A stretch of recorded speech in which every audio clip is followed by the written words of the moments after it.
سر جتنا میں آپ کے ادارے کے بارے میں جانتا ہوں، آپ کمیونٹی پہ کام کرتے ہیں، آپ ہیلتھ پہ کام کرتے ہیں، ڈیزاسٹر میں آپ لوگ کام کرتے ہیں، بلوچستان تقریباً چاروں صوبوں کے اندر، ایون کہ گلگت بلتستان میں بھی آپ کام کرتے ہیں، کلین واٹر پہ کام کرتے ہیں، اور سب سے زیادہ جو آپ کا زور ہے وہ ایجوکیشن پہ ہے۔ جیسے کہ میرے پاس ڈیٹا ہے کہ 13 سکول آپ کے سندھ میں ہے اور 4 سے 5 سکول جو ہیں وہ آپ کے پنجاب کے اندر ہے، چنی گوٹ ہے، گوجرا ہے، لاہور ہے، شیخوپور ہے، اس طریقے سے ہے۔ میرا آخری سوال آپ سے یہ ہے کہ پاکستان کے اندر بے شمار آرگنائزیشنز ہیں کہ جو ایجوکیشن پہ کام کرتی ہیں، لیکن آج بھی 2.5 کروڑ بچہ سکولوں سے باہر ہے۔ بے شمار آرگنائزیشنز ہیں جو کہ ہیلتھ پہ کام کرتی ہیں، ہاسپٹلز کے اندر بیڈ آج بھی اویلیبل نہیں ہے، کمیونٹی پہ کام کرتے ہیں لوگ، آج بھی روٹی کو ترس رہے ہیں۔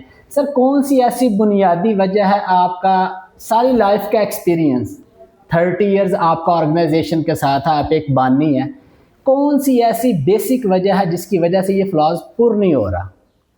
اس کی بنیادی وجہ جو ہے وہ نظام کو اس کی بنیاد سے، اس کی اساس سے ہم بنانے میں، تعمیر کرنے میں کامیاب نہیں ہوئے۔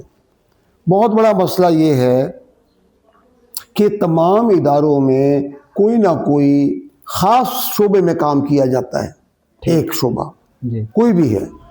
پھر یہ ہے کہ ایک دوسرا مسئلہ ہے، وہ مسئلہ یہ ہے کہ ایک شخصیت ہے، اس کی بہت زیادہ تشہیر کی جاتی ہے، بہت اس کی، وہ دن رات وہ عوام کے سامنے لایا جاتا ہے۔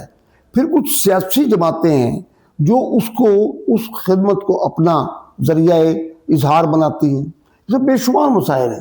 بات دراصل یہ ہے کہ جب تک آپ پوری معاشرے میں قرآن اور سیرت کا اصول اور قانون اور نظام نافذ نہیں کریں گے، پھر اس وقت تک اس کا حصول سے کوئی بھی نتیجہ برآمد نہیں کیا جا سکتا۔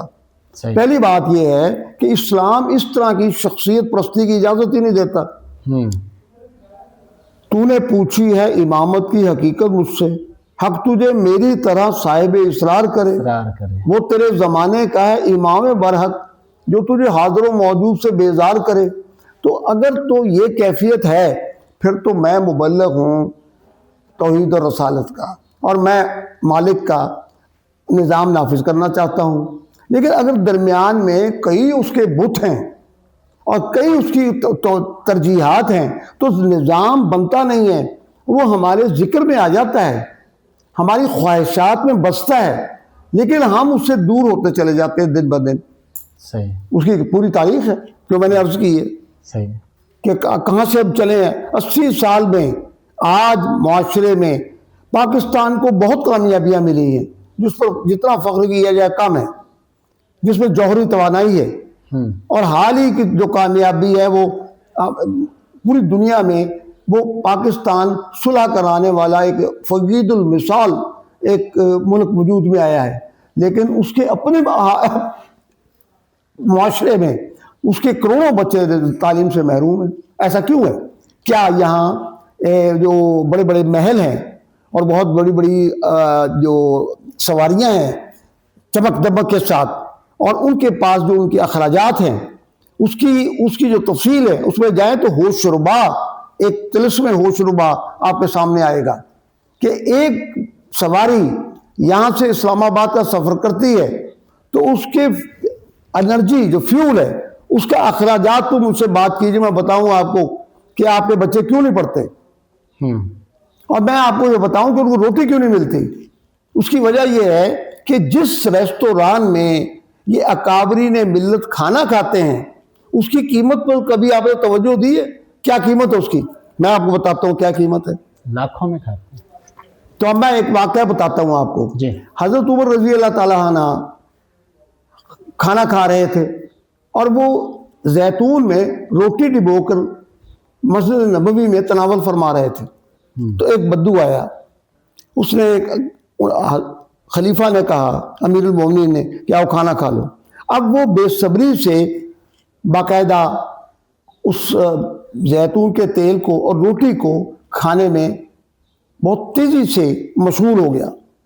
تو حضرت عمر نے کہا کہ بھئی یہ تم اتنی بے صبری سے کیوں کھا رہے ہو، یہ تو کھانا کافی ہے۔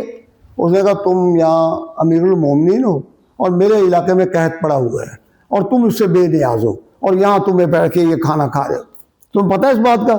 اب حضرت عمر اچھا کہاں؟ وہ ان کو یہ فلاں جگہ۔ حضرت عمر نے کہا جب تک اس علاقے میں قحط ختم نہیں ہوگا، ہر فرد کو کھانا نہیں ملے گا، میں خالی روٹی کھاؤں گا اور زیتون نہیں کھاؤں گا۔ پھر اس کے بعد وہ خالی روٹی کھاتے رہے۔ اب ناروے میں حضرت عمر کا نظام نافذ ہو چکا ہے اور ہم اس سے محروم ہو چکے ہیں۔